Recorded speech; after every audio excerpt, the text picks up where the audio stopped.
Je ne veux pas te perdre. Tu ne me perdras pas, répond-il fermement. Nous trouverons un moyen.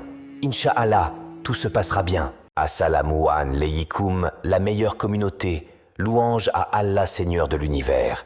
Que la paix et bénédiction d'Allah soient sur notre prophète Mohammed, sur sa famille, ses fidèles compagnons et sur tous ceux qui œuvrent pour le bien-être de l'islam. Qu'Allah le Très-Haut pardonne à tous les musulmans et musulmanes, à tous les croyants et croyantes, qu'ils soient vivants ou décédés. Qu'Allah le Glorieux accorde sa clémence à nos parents, qu'ils soient encore de ce monde ou qu'ils l'aient quitté. Quelques mois après le décès de Leïla, la famille Konaté et la communauté malienne étaient encore sous le choc de cette perte tragique. Leïla était aimée de tous. Pour sa mère Kani, la douleur était insupportable. La perte de sa fille aînée lui semblait irréelle, un cauchemar dont elle ne parvenait pas à se réveiller. Vous avez un produit ou une marque et vous voulez maximiser vos ventes? Propulsez votre marque avec des placements de produits éthiques dans nos récits. Respectez les principes islamiques et gagnez en visibilité auprès de notre audience internationale. Contactez-nous maintenant au numéro qui est dans la description. Un après-midi, Kani était assise seule au salon plongée dans ses pensées sombres. Les souvenirs de Leïla envahissaient son esprit, la rendant encore plus vulnérable.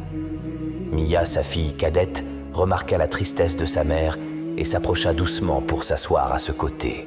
Mia, avec douceur, en prenant la main de Kani, dit « Maman, je sais que c'est dur, mais il faut être forte. La mort de Leïla faisait partie de son destin. Nous devons l'accepter même si c'est difficile. » Kani regarda sa fille avec des yeux remplis de larmes. Comment accepter de perdre son enfant, Mia?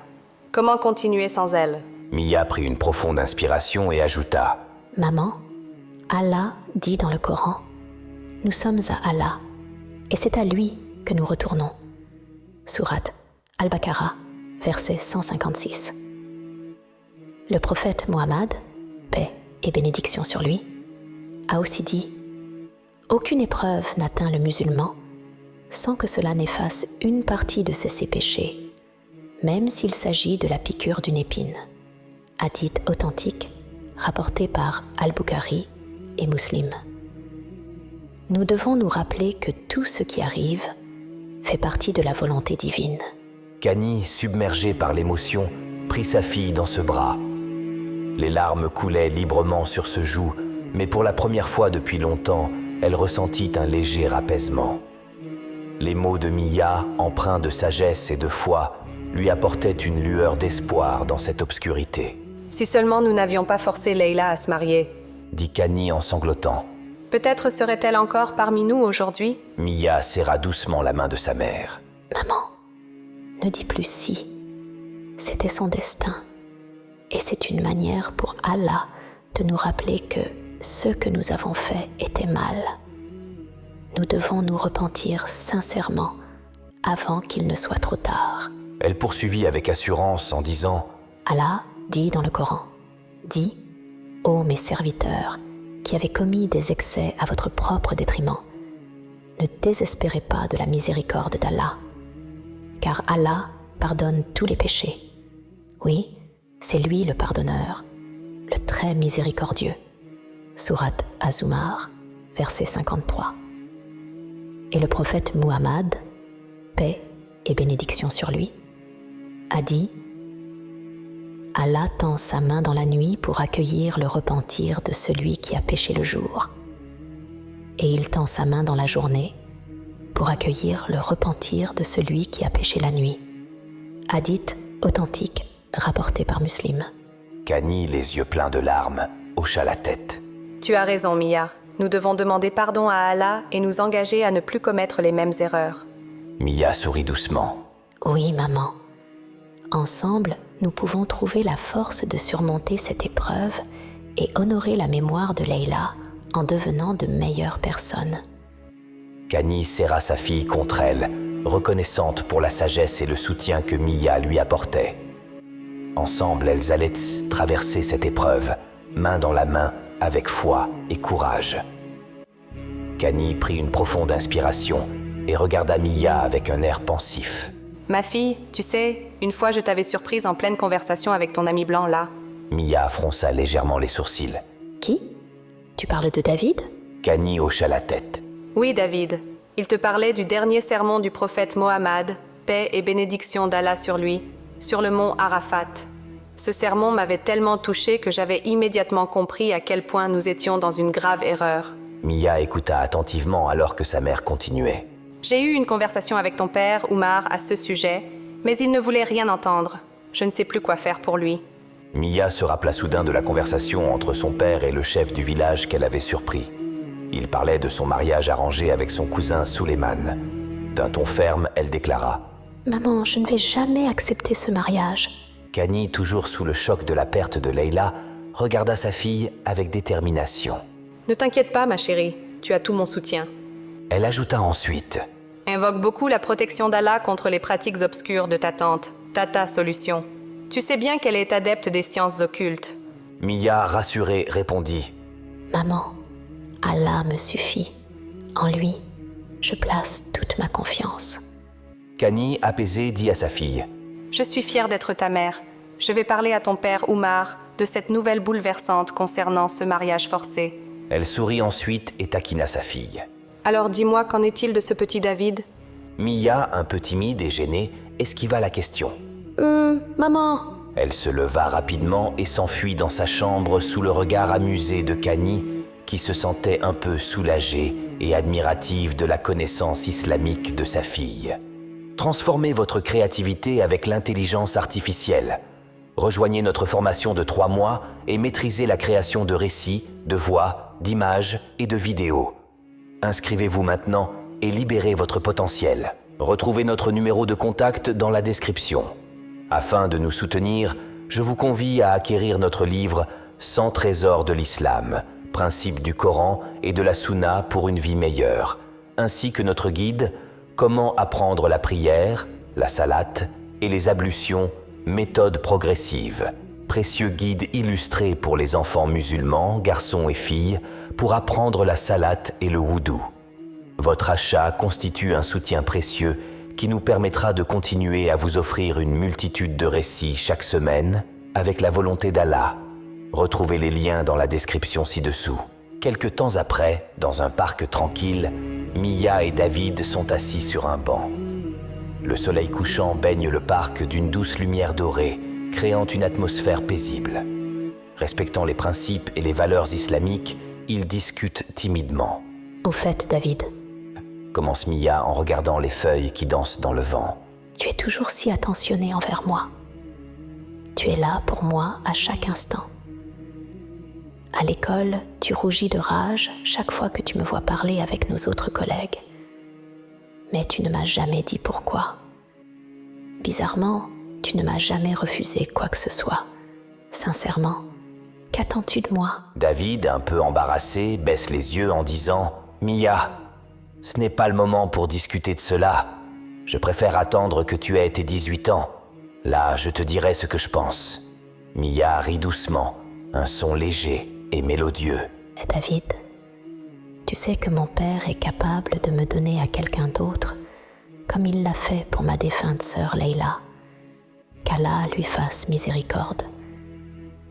Alors, si tu ne veux pas que ça soit trop tard, il vaudrait mieux que tu anticipes et que tu me dises. » David, coincé et rougissant, finit par avouer d'une voix tremblante, la tête baissée. « Bah, Mia, tu sais, je suis amoureux de toi. Si Allah le veut, je ferai de toi ma femme. Je te promets de te respecter tout en suivant les enseignements islamiques et la sunna du prophète Muhammad, paix et bénédiction d'Allah sur lui. Voilà. » Mia, convaincue et touchée, répond d'un ton rassurant. Bah, voilà mon Davido. Là, tu as assuré. D'accord. Je te promets que mon cœur est à toi et je serai contente de t'avoir comme mari. Qu'Allah nous facilite ce mariage. Ensemble, ils disent d'une seule voix « Amin ». David, sentant la chaleur de l'acceptation de Mia, prend une profonde inspiration. « Mia, je veux aussi te dire que je suis vraiment désolé pour la perte de ta sœur Leila. Je sais combien elle comptait pour toi. Je suis ici pour toi et je te soutiendrai toujours. Puisse Allah, le tout miséricordieux, lui fasse miséricorde. Amin. » Mia, émue par les mots réconfortants de David, sent les larmes monter. Merci mon Davido. Ton soutien signifie beaucoup pour moi. Leila me manque tellement, mais savoir que tu es là me réconforte. Ils restent assis là, profitant de la tranquillité du parc, partageant un moment de complicité et de promesses pour l'avenir funeste. Chers abonnés, je souhaite partager avec vous un bref enseignement sur le 6e pilier de la foi en islam, qui est la croyance au destin, al-qadr, qu'il soit bon ou mauvais. Comprendre les avantages de croire au destin et les méfaits de ne pas y croire est essentiel. Croire au destin apporte une tranquillité d'esprit et une paix intérieure. Le Coran nous rappelle « Allah est le créateur de toutes choses et de toutes choses, il est le déterminant » Sourate Al-Qamar, verset 49. Cela signifie que tout ce qui nous arrive est décrété par Allah, selon sa sagesse et sa volonté. La croyance au destin renforce notre confiance en Allah et en sa sagesse infinie. Savoir que tout ce qui nous arrive est dans notre meilleur intérêt nous permet de faire preuve de patience et de gratitude, même face aux épreuves. Le prophète Mohammed, que la paix soit sur lui, a dit « Rien ne peut changer le destin excepté la doua, supplication » Sunan at-Tirmidhi, hadith numéro 1390. En ne croyant pas au destin, on risque de se sentir frustré et impuissant face aux difficultés de la vie. On peut blâmer les autres ou se blâmer soi-même, engendrant ainsi de la rancœur et de l'angoisse. Cependant, croire au destin nous libère de ces sentiments négatifs et nous permet de trouver la paix intérieure. En conclusion, croire au destin est un pilier fondamental de notre foi.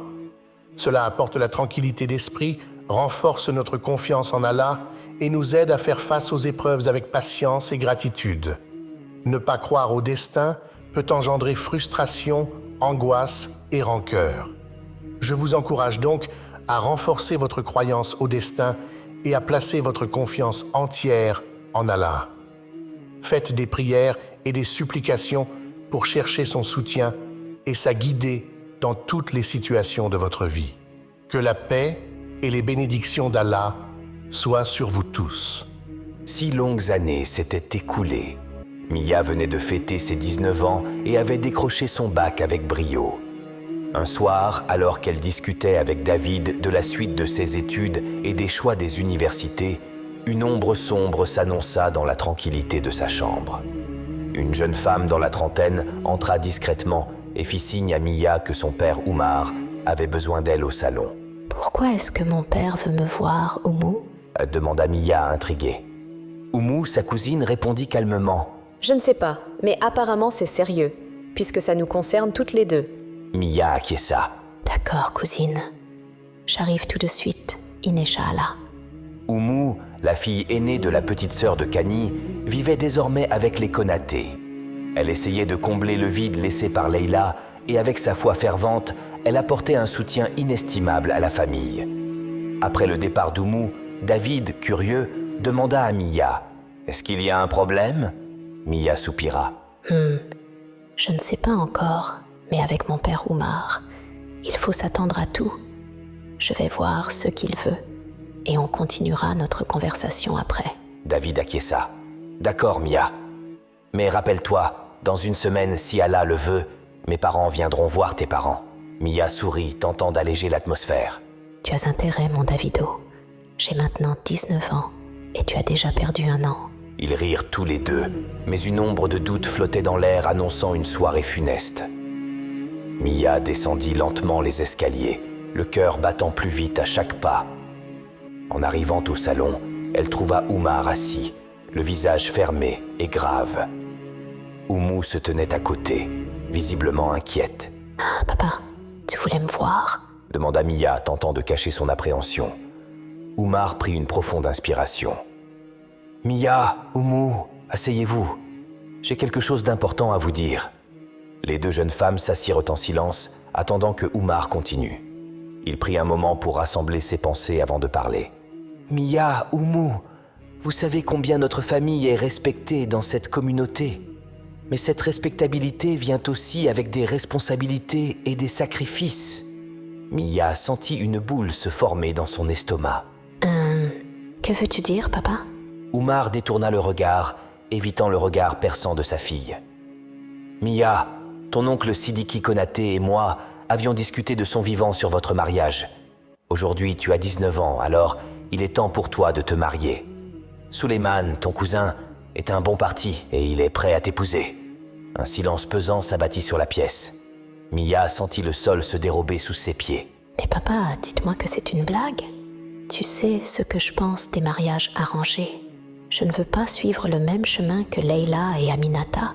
Ça jamais. Oumar se leva brusquement, coupant sa fille.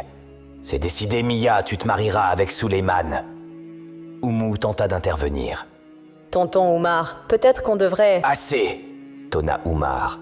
« J'ai pris ma décision et vous devrez l'accepter. » Puis il s'en va. Mia, les larmes aux yeux, se tourna vers Oumou, cherchant du soutien. « Je ne veux pas, Oumou. Je ne veux pas vivre ça. » Oumou, essayant de rester forte, prit la main de Mia. « Ne t'inquiète pas, ma chère. Nous trouverons une solution. Allah est avec nous. » La soirée s'annonçait sombre, marquée par des décisions et des destins cruels. Tandis que Mia remontait dans sa chambre, le poids de la nuit pesait lourdement sur ses épaules.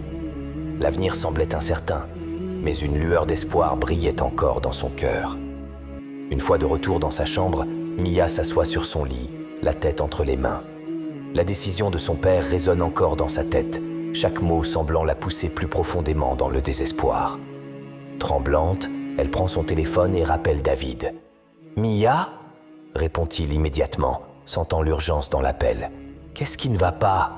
La voix de Mia est lourde de tristesse et de résignation. « David, il faut qu'on parle. » David, inquiet, répond doucement. « Dis-moi tout, Mia. Qu'est-ce qui se passe ?» Mia inspire profondément, essayant de retenir ses larmes. « Mon père, il veut me marier à Suleiman, un cousin que je ne connais même pas. Il a pris sa décision et il ne veut rien entendre. » Il y a un silence au bout du fil, puis David parle avec une détermination nouvelle. « Mia, tu ne dois pas accepter cela. Nous avons des plans, des rêves. Nous devons nous battre pour notre avenir. » « Mais comment, David ?» répond-elle, la voix brisée. « Tu ne sais pas comment est mon père. Il ne changera pas d'avis, et puis je ne veux pas que tu te mettes en danger. » David reste silencieux un moment, puis il parle avec une assurance renouvelée. « Mia, je t'aime et je suis prêt à tout pour être avec toi. Nous devons parler à tes parents, leur faire comprendre que nous sommes sérieux. Mes parents viendront la semaine prochaine comme prévu. Nous leur expliquerons tout. » David ? Murmure Mia, ses larmes coulant librement maintenant. Je ne veux pas te perdre. Tu ne me perdras pas, répond-il fermement. Nous trouverons un moyen. Inch'Allah, tout se passera bien. Mia prend une profonde inspiration, trouvant un peu de réconfort dans les paroles de David. D'accord, nous essaierons, je te fais confiance, et puisse Allah nous assister. Reste forte, Mia, dit David doucement. Nous passerons cette épreuve ensemble. La conversation se termine sur cette note d'espoir, mais Mia sait que la route sera difficile. Elle ferme les yeux, priant pour la force de surmonter les obstacles qui se dressent devant elle. Et ainsi, mes chers frères et sœurs, que se termine notre 12e épisode de notre récit « Mariage forcé ». Ô vous qui avez cru, craignez Allah, que chaque âme voit bien ce qu'elle a avancé pour demain. Et craignez Allah, car Allah est parfaitement connaisseur de ce que vous faites. Abonnez-vous pour ne rien manquer. Ensuite, commentez, likez et partagez pour nous soutenir, car on a vraiment besoin de votre soutien. Que la paix de l'Éternel Dieu soit sur vous tous.